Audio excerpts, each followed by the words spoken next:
Hello everyone, let's start our today's class with illustration 38. XYZ are partners who are sharing profit in 5:3:2.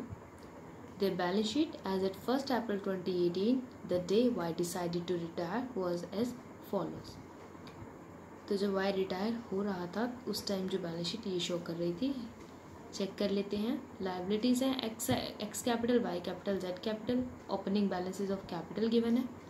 General reserve, we know general reserve को हमें क्या करना होगा, divide करना होगा in old profit sharing ratio among all the partners, that is X Y Z.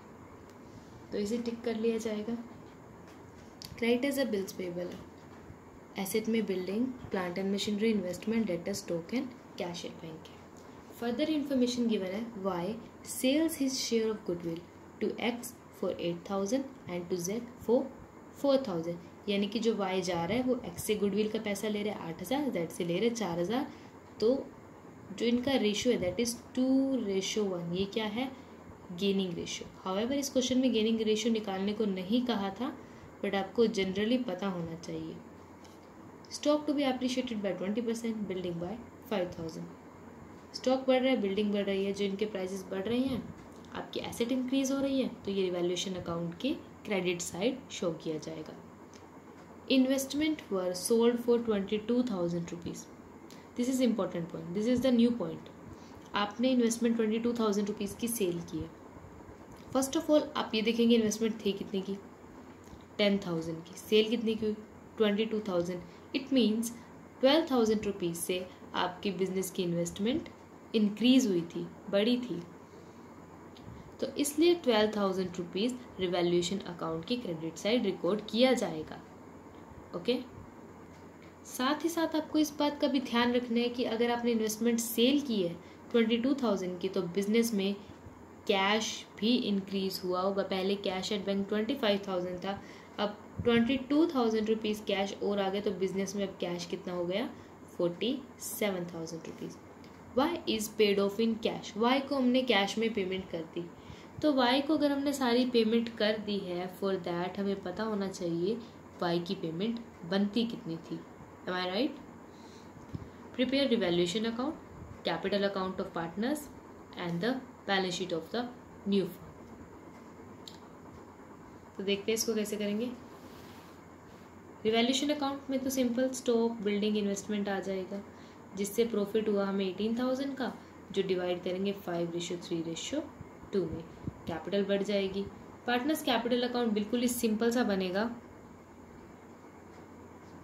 ज़्यादा कुछ है नहीं, क्योंकि ओपनिंग बैलेंसेस दिखा दिए, जनरल रिजर्व डिवाइड कर दिया, रिवैल्यूएशन का जो बेनिफिट था वो डिवाइड कर दिया, और जो गुडविल थी वो एडजस्ट कर दी. गुडविल किस अकॉर्डिंग एडजस्ट किया, जो हमें पॉइंट गिवन था कि वाई ने अपना सेल, गुडविल का जो शेयर है सेल की, एक्स को 8,000 में और जेड को 4 में, तो एक्स की कैपिटल 8,000 से कम होगी, जेड की कैपिटल 4,000 से 4,000 से कम होगी बिकॉज ऑफ वाई. तो इसलिए हमने यहाँ पर डेबिट साइड दिखा दिया टू वाइज कैपिटल 8,000 एक्स में एंड 4,000 जेड में. सिमिलरली जो y है, जो जा रहा है छोड़ के, उसकी कैपिटल बड़ी होगी. किस वजह से बड़ी है, x की वजह से एंड z की वजह से. x की वजह से 8,000 एंड z की वजह से 4,000 rupees. As you can see here, x की वजह से 8,000, z की वजह से 4,000. बस टोटल बैलेंस निकाल लेंगे हम. 40,400 रुपीज़ आए हैं, तो ये हमें y को पे करने, क्योंकि y का डेबिट साइड कोई भी बैलेंस नहीं था, तो पूरी पेमेंट कर दी. हमारे बिजनेस में पैसा कितना था, 25,000 तो ऑलरेडी था, और 22,000 एसेट सेल करके आया, तो बिजनेस में टोटल पैसा कितना हो गया था, 47,000 रुपीज़. 47,000 रुपीज़ में 40,400 तो किसको पे कर दिए गए हैं, वाई को. तो बिजनेस में पैसा कितना बचा, 6,600 रुपीज़. तो इस तरीके से कैश एट बैंक को शो किया जाएगा. यहाँ आपको ध्यान रखना है पैसा बैंक में ऑलरेडी कितना था, क्या कोई ऐसी ट्रांजैक्शन हुई जिससे बिजनेस में पैसा इन या आउट हुआ, तो वो आपको कैलकुलेट करना है. ओनली आफ्टर दैट जो पार्टनर रिटायर हो रहा है उसको आप कितना कैश दे रहे हो ये कंसीडर करोगे, एंड फिर आप बैलेंस निकाल लेंगे. आज की डेट में दैट इज़ 1st अप्रैल 2018 को आपके पास कितना कैश एट बैंक है, and then you will write it on asset side of the balance sheet. Now let's move to the illustration number 39. ABC were partner in a firm sharing profit and loss in proportion to their fixed capital. तो इनका जो ratio है वो जानने के लिए हमें fixed capital check करनी पड़ेगी, जो हमें बैलेंस शीट में गिवन है ए बी और सी की 5 lakh 3 lakh 2 lakh, that is 5:3:2. Their balance sheet was given on 31 March 2017. Capital है liability side, general reserve tick कर लेंगे because we have to distribute it. Creditors है, आउटस्टैंडिंग सैलरी है. Asset side bank, stock, debtor, इसमें से provision for doubtful debt less है. A is loan, ए मतलब जो हमारा पार्टनर था, ए का लोन एसेट साइड है. इट मीन्स ए ने फर्म से लोन लिया हुआ है. ठीक है, एसेट साइड दिखाने का मतलब क्या है कि हमने लोन दिया है, हमारी फर्म ने लोन दिया है, तो इसलिए ये आपकी एसेट साइड रिकॉर्ड होगा. प्लांट एंड मशीनरी कितनी है, 2 lakh. Liability side B's loan भी गिवन है. अब बी भी पार्टनर था, बट बी का loan credit side given, I mean liability side given है. So what does it mean? It means B ने फर्म को लोन दिया हुआ है, तभी तो ये लाइबिलिटी साइड दिखाया हुआ है. ए ने तो फर्म से लोन लिया हुआ है, बट बी ने लोन दिया हुआ है, दैट इज वाई बी का लोन लाइबिलिटी है और ए का लोन एसेट है. एसेट साइड जो दो और चीज़ें दी हुई हैं वो है लैंड और building and profit and loss account. You know कि अगर profit and loss account asset side show कर देते हैं तो उसे क्या कंसिडर किया जाता है, लॉस कंसिडर किया जाता है, right. Let's read further information. On the date of above balance sheet, C retired. Business से कौन रिटायर हो रहा है, सी रिटायर हो रहा है, तो उसकी डेट पे पहले तो आपको गुडविल की इन्फॉर्मेशन गिवन है. Goodwill you have to calculate yourself, बहुत ईजी सा मेथड है. आपको एवरेज प्रॉफिट दिए हुए, sorry previous year profit given है, एवरेज निकाल लेंगे and 2 year purchase of goodwill है तो आप मल्टीप्लाई कर देंगे. एंड रिमेंबर सी का शेयर निकालना है. जब आप ये सब सॉल्व करेंगे तो उससे पूरी फर्म की गुडविल पता चलेगी, बट सी रिटायर हो रहा है तो हमें सी का शेयर निकालना ज़रूरी है. Second is provision for bad debt will be maintained eight 5% on debtors. आपको 5% की रेट पर मेंटेन करना है. अब हम चेक करेंगे क्या इससे हमें कुछ बेनिफिट हो रहा है या लॉस हो रहा है, क्योंकि प्रोविजन तो ऑलरेडी बना हुआ है ना, तो हमें चेक करना पड़ेगा. Next is land and building will be appreciated by 90,000. By 90,000 का मतलब है एग्जैक्टली 90,000 रुपीज़ से बढ़ रहा है, तो आप रिवैल्यूशन अकाउंट में एंट्री जो पास करेंगे वो 90,000 रुपीज़ से करेंगे. डिफरेंस कैलकुलेट मत करने बैठ जाना है. And plant and machinery will be reduce to 1,80,000. Now it is 2. It means अब प्लांट एंड मशीनरी की वैल्यू 1,80,000 रह गई है. अगर हम बैलेंस शीट में देखें तो प्लांट एंड मशीनरी की वैल्यू 2 लाख थी, बट अब कितनी हो गई है, 1,80,000. इट मीन्स 20,000 रुपीज़ से रिड्यूस हुई है. ये रिवैल्यूशन अकाउंट में कहाँ दिखाएंगे हम, debit side. A agreed to repay his loan. A ने अपना लोन पे करने के लिए एग्री हो गया. And fifth point is the loan repaid by A was to be utilised to pay C. जो ए ने हमें लोन का पैसा वापस कर दिया, ए ने जो फर्म को लोन का पैसा वापस कर दिया, उसी पैसे का यूज हम किसको पे करने में करेंगे, सी को पे करने में करेंगे. The balance of the amount payable to C was transfer to his loan account. और बाकी का जितना भी पैसा है वो हम सी के लोन अकाउंट में कन्वर्ट कर देंगे. ऐसे कैपिटल तो हमें सी की ख़त्म करनी है एट एनी कॉस्ट, क्योंकि सी अब बिजनेस में पार्टनर नहीं रहा है. जब वो पार्टनर ही नहीं रहा है तो उसकी कैपिटल तो बिजनेस में हम नहीं रख सकते एट एनी कॉस्ट, तो इसलिए आपको ये लोन में कन्वर्ट करना है. अब एक बात ध्यान यहाँ ये रखनी है कि हम सिर्फ उस पैसे का यूज़ कर रहे हैं जो ए ने पे किया. हम हमारे बिजनेस में ऑलरेडी पड़े हुए पैसे का यूज़ नहीं कर रहे हैं. ठीक है, तो आप जब भी इस तरह के क्वेश्चन करें तो उसे बहुत ध्यान से रीड करें. You have to prepare revaluation account, partners current account, partners capital account and balance sheet of the reconstituted firm. Reconstituted firm means क्योंकि फर्म की सारे एग्रीमेंट्स चेंज हो चुके हैं. जब भी एडमिशन होता है, रिटायरमेंट होता है या एग्जिस्टिंग पार्टनर के बीच में कुछ चेंज होता है या पार्टनर की डेथ हो जाती है या मर्ज हो जाता है, इन सब केसेस में रिकॉन्स्टिट्यूट होती है फर्म. अब यहाँ ध्यान रखने वाली बात क्या है कि अब आपको सिर्फ पार्टनर का कैपिटल अकाउंट नहीं बनाना, पार्टनर्स करंट अकाउंट भी बनाना है. आपको फर्स्ट लाइन में भी याद होगा, इन्होंने कहा था कि ABC पार्टनर है जो अपने प्रॉफिट जो शेयर करते हैं, इनके फिक्स्ड कैपिटल शेयर करते हैं. इट मीन्स करंट अकाउंट तो होगा. एंड आपको फर्स्ट जो हमने फर्स्ट चैप्टर किया था, इस बुक का जो सेकंड चैप्टर है जो हमने किया था वो ये था अगर करंट अकाउंट एग्जिस्ट करता है तो सबसे पहले सारी ट्रांजेक्शन कहाँ डाली जाती है, करंट अकाउंट, एंड देन वहां से कहाँ ट्रांसफर की जाती है, कैपिटल अकाउंट में। अब आप कहेंगे कि करंट अकाउंट का कोई ओपनिंग बैलेंस तो गिवन नहीं है बैलेंस शीट में, कोई बात नहीं, हम ओपनिंग बैलेंस नहीं लिखेंगे। अगर गिवन होता तो हम क्वेश्चन ओपनिंग बैलेंस से स्टार्ट करते। रिवैल्यूएशन अकाउंट बहुत ईजी है, ये आप बना लेंगे। इसमें जो प्रोविजन वाला पॉइंट है, होप यू अंडरस्टैंड। अगर फिर भी डाउट है प्रोविजन वाले पॉइंट में किसी को, मैसेज कर देना मुझे आप। मैं आपको कैपिटल अकाउंट सिखाती हूँ बनाना। 2 अकाउंट बनेंगे, partners current account and partners capital account. तो मैं दोनों के फॉर्मेट रेडी कर लेती हूँ, partners current account and partners capital account. साथ ही साथ पार्टनर्स कैपिटल अकाउंट में मैंने ओपनिंग बैलेंस भी मेंशन कर दिया, 5 lakh, 3 lakh and 2 lakh. So let's start recording our transaction. We know कि जब करंट अकाउंट बनाया जाता है तो सारी ट्रांजेक्शन कहाँ रिकॉर्ड की जाती है, first of all current account में। रिवैल्यूएशन अकाउंट बनाने के बाद बेनिफिट हुआ था, तो बेनिफिट होता है पार्टनर की कैपिटल जो इंक्रीज होती है तो उसे कहाँ रिकॉर्ड किया जाता है, क्रेडिट साइड। जो ये बेनिफिट है 5:3:2 में डिवाइड हुआ, तो अमाउंट आई थी 35,375, 21,225 एंड 14,150।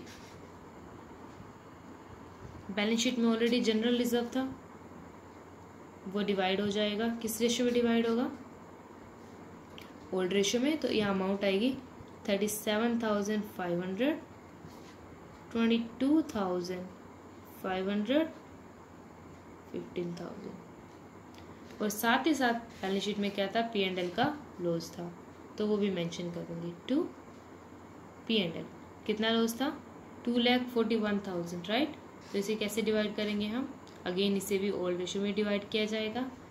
तो अमाउंट आएगी 1,20,500 एंड देन आएगी 2,300 एंड 48,200। अब बारी आएगी गुडविल की, क्योंकि जो पार्टनर रिटायर हो रहा है वो गुडविल की डिमांड करेगा, और गुडविल को एडजस्ट करने के लिए पहले मैं देखना पड़ेगा कि कौन सा पार्टनर गेन कर रहा है, कितना गेन कर रहा है, बिकॉज इसमें अदर इन्फॉर्मेशन तो गिवन नहीं है कि जो पार्टनर रिटायर हो रहा है वो कैसे शेयर मिलेगा, नहीं। तो वही सेम थिंग, ओल्ड रेशियो हमें पता है कि क्या है, 5:3:2 है। तो सी रिटायर हो रहा है, 2 हटा देंगे, क्या बचा, 5:3, यही गेनिंग है, यही न्यू रेशियो है। तो 5:3 में जो गुडविल का शेयर है जो भी आएगा वो क्या कर दिया जाएगा, डिस्ट्रीब्यूट कर दिया जाएगा। इस एंट्री को रिकॉर्ड करेंगे बाय एज करंट अकाउंट, क्योंकि ए भी पे करेगा सी को और बी भी पे करेगा, दोनों गेन कर रहे हैं तो दोनों पे करेंगे। जितना भी टोटल सी को गुडविल का पे करना है वो 5:3 में, यानी कि गेनिंग रेशियो में सी को पे कर दिया जाएगा। सी की कैपिटल बढ़ जाएगी, ए की वजह से बढ़ी है 38,200 रुपीज़, और बी की वजह से इंक्रीज हुई है 22,900 रुपीज़। और ए और बी की वजह से सी की बढ़ी है, तो सी की वजह से ए और बी की कम भी हुई है, तो यहाँ जाएगा टू सीज करंट अकाउंट। ए की कम हुई 38,200 और बी की कम हुई 22,900। यहाँ सी पे कोई असर नहीं, ठीक है। तो अब निकलेंगे बैलेंसिंग फिगर। जब अमाउंट टोटल किया तो ए और बी की तो डेबिट साइड ज़्यादा है, ए की टोटल है 1,58,750 एंड बी की टोटल है 95,250, विच क्लियरली शो अगर डेबिट साइड ज़्यादा है तो आपको क्या होगा, आपके करंट अकाउंट का नेगेटिव बैलेंस है। इसलिए जो बैलेंस फिगर आएगी, बैलेंस CD आएगा, वो ए का भी नेगेटिव आएगा एंड बी का भी नेगेटिव। तो फिगर आ रही है 85,875 ए का एंड 51,525। अब बात करते हैं सी की। सी का जो है वो क्रेडिट साइड ज़्यादा है as compare to debit side, जिससे सी का कैसे बैलेंस आएगा, पॉजिटिव बैलेंस आएगा। अब देखो, क्योंकि ये तो पार्टनर कंटिन्यू करेंगे ए और बी, है ना, इसलिए यहाँ तो रख दिया बैलेंस CD, बट हमें पता है कि सी छोड़ के जा रहा है, तो जो सी की बैलेंसिंग फिगर होगी वो उसके करंट अकाउंट में कैपिटल अकाउंट में ट्रांसफर कर दी जाएगी। करंट अकाउंट तो हम प्रिपेयर ही कर रहे हैं, तो जो भी बैलेंसिंग फिगर है वो कहाँ पर ट्रांसफर कर दी जाएगी, कैपिटल अकाउंट में।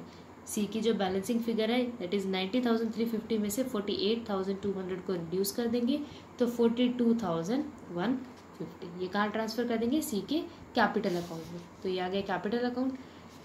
यहाँ अमाउंट ट्रांसफ़र करेंगे बाय सीज करंट अकाउंट, क्योंकि ये जो अमाउंट ट्रांसफ़र कर रहे हैं किस अकाउंट से कर रहे हैं? करंट अकाउंट से। कितना है था? 42,100। 2 लाख तो पहले ही देने थे जो ओपनिंग बैलेंस था, साथ में अब कितना अमाउंट हो गया? 42,150। क्वेश्चन में कहा था कि जो अब ये टोटल जो अमाउंट पे करनी है 2,42,150, तो जितना ए जो है अपना लोन वापस दे रहा है, तो जितना पैसा ए दे रहा है वो तो हम पे कर देंगे सी को, और उसके अलावा जितना भी बैलेंस बच जाएगा वो सारे पैसों का क्या करेंगे? सी के लोन अकाउंट में ट्रांसफ़र कर देंगे। तो पहले तो पेमेंट करेंगे टू बैंक अकाउंट। देखते हैं कि हमारे जो ए पार्टनर है उसने कितना लोन लिया था और कितना कैश आया है।